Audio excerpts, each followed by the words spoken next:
The updates on Trayvon Diggs' injury is here. It is confirmed. The MRI shows that he have torn his ACL. The recovery time for that, from his point of view, we don't know when he's going to have the surgery. From this point, as of 3:00 p.m. Dallas time. So I would say this: the Cowboys built with the next man up philosophy. Of course, they're going to slide DaRon Bland to the outside and kick Jordan Lewis down inside as your nickel corner. Now, is this a setback for the Cowboys? Ultimately, we got to say yes at this point. He is by far one of your better DBs, not just for this team, but for the NFL, and having Stephon Gilmore is a hell of an insurance package to have another DB on the opposite side that can give us wisdom and understanding of the game. But this is supposed to be a situation whereas you for sure have two shutdown corners. That would not be the situation here. One thing I can tell you guys, that not sleep on DaRon Bland. He stood tall in moments when it was time for him to be out there on the field. Hopefully he can stand tall and be that cornerback for us. This is a sad situation for Trayvon Diggs and the Diggs family, and we will be robbed of seeing Trayvon Diggs versus Stephon Diggs later on down the stretch of this season. Unfortunately, I would tell you guys that the philosophy and what the Cowboys do as far as bringing up next man up, this should fit right on in with Will McClay. He's been a guy of finding these guys to help us out in the secondary. It's just scary now that we don't have Trayvon Diggs, and we all know that far as the morale, the mentality, and also the mindset of this team, the dog mentality that Trayvon Diggs brought to the table was pretty nice for us. He had an INT last game. He was by far one of the best PFF graded DBs last 2 games too. So we will be missing out on Trayvon Diggs.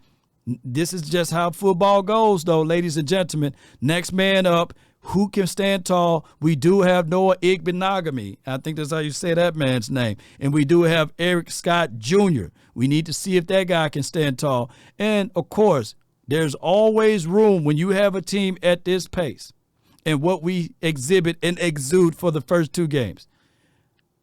Don't be shy to pull that trigger and do a trade. Now, I get it. A lot of people going to say, hey, you just paid Trayvon Diggs all of that money, man. You know, but this is also why it was important for Trayvon Diggs, too, to fight for that contract. Because now, if he didn't get this money before on the front end, they can use that against him. So that's why I'm always an advocate of paying these players, you know, and the players asking for that money on the front end when it's due and when it's necessary. I know it don't sound good. I know the morale throughout the Cowboys locker room may be down, but now they can say to themselves, let's fight for Trayvon Diggs. Let's play harder for Trayvon Diggs. Let's play harder for this organization and let the next man stand tall and stand up. Hey, when Jordan Lewis went down, we seen an increase of DaRon Bland play. DaRon, we need for you to do it again, but even at a larger scale now on the outside, if he's even going to go there. You still have Izzy. You still have other guys that can fit right on in and help this team out. The Cowboys, by far, the expectations and the reality of it will still be the same. We are not graded by the things that happen as far as injury. I'm old enough to remember we had a quarterback to break his thumb, right? And they still held the same levels of expectations, right?